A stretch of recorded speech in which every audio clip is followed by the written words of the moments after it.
Construction had begun.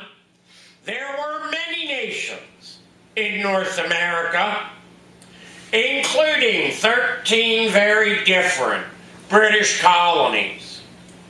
Each one of these colonies had been founded at different times by different people. Each one was a separate political unit, making their own laws. And if you were one of the colonists and you spoke of your country, you were not talking about Great Britain or North America. You were talking about New York or New Jersey or Pennsylvania. The colonists were happy to be subjects of Great Britain because of the rights and liberties that gave them. The problem begins when they begin to believe that there is a conspiracy by the British government to take away their rights and liberties.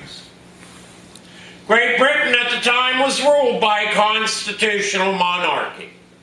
That meant that they had a king. His power was hereditary. Welcome, ladies and gentlemen, to the Assembly Room of the Pennsylvania State House.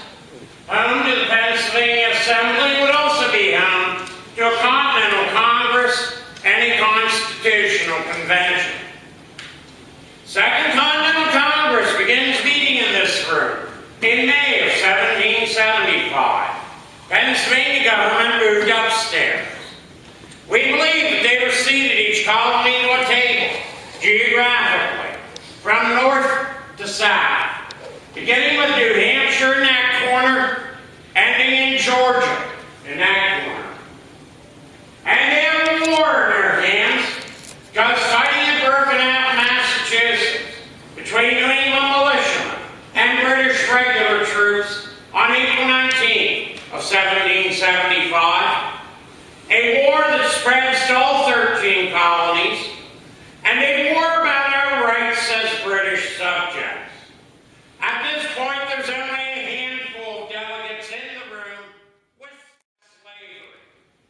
It did nothing for the rights of women. Still, the men in the room had created America, because into this they had put a mechanism for change. And that would allow this Constitution to come alive and to grow as we grew and matured, both as a nation and a people. It could change as our attitudes changed about such things as slavery and the rights of women. Today it is over 225 years old. It is every bit as valid. It has been copied by governments around the world. Benjamin Franklin was a delegate to that convention. He was the oldest man in the room at age 81. And at the end of the convention, he made this remark.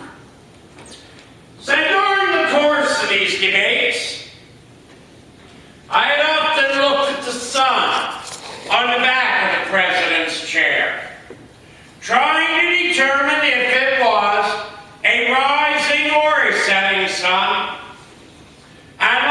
At length, I have the happiness to know that indeed it is a rising and not a setting sun.